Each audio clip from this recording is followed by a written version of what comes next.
இப்போ நீங்கள் வந்து இப்போ ஒரு அமைச்சரை வந்து குவாரி இதுக்கெல்லாம் இன்சார்ஜாக போகிறீங்க, அவன் ஒரு பெரிய அமௌண்ட்டை கொடுத்துருவான். இன்னும் 3 வருஷத்துக்கு அண்ணன் தான் இருப்பார், இல்லை 2 வருஷத்துக்கு இருப்பார் அப்படின்னு சொல்லி பெரிய அமௌண்ட்டை வருஷம் வருஷம் கொண்டு வந்து கொடுப்பாங்க. 6 மாதத்தில் அவரை மாற்றி விட்டாயின்னு வைங்களேன், பைத்தியம் பிடிச்ச மாதிரி ஆயிடுவாங்க எல்லாரும். அப்போ காசை கொடுக்கவும் மாட்டான், கொடுக்காமே இருக்க முடியாது. அப்போ ஊழல் பெரிய அளவில் தடுக்கப்படும். அப்போ 6 மாதத்துக்கு ஒரு டைம் வந்து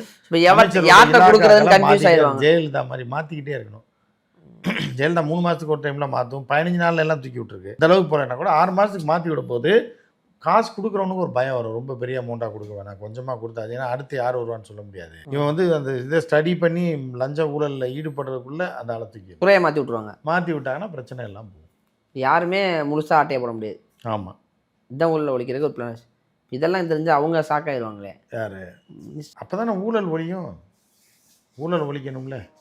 ஒழிக்கணும்னா ஏதாவது ஒன்று பண்ணி தானே ஆகணும். ஓட்டு போட்டாங்க, இப்போ எல்லோரும் வந்து ஒன்றுமே தெரியாத ஒரு ஆட்கள் இருக்கும்போது இனி 5 வருஷத்துக்கு இந்த கவர்மெண்ட் இருக்குன்றது வேறு விஷயம். இந்த கவர்மெண்ட்டுக்கு தான் ஓட்டு போட்டிருக்காங்க. அப்படி இருக்கும்போது இந்த தமிழ்நாட்டை இப்போ எவனா கொள்ளையடிச்சு போயிடாம பாதுகாக்க வேண்டிய கடமை விஜய்க்கு இருக்குது.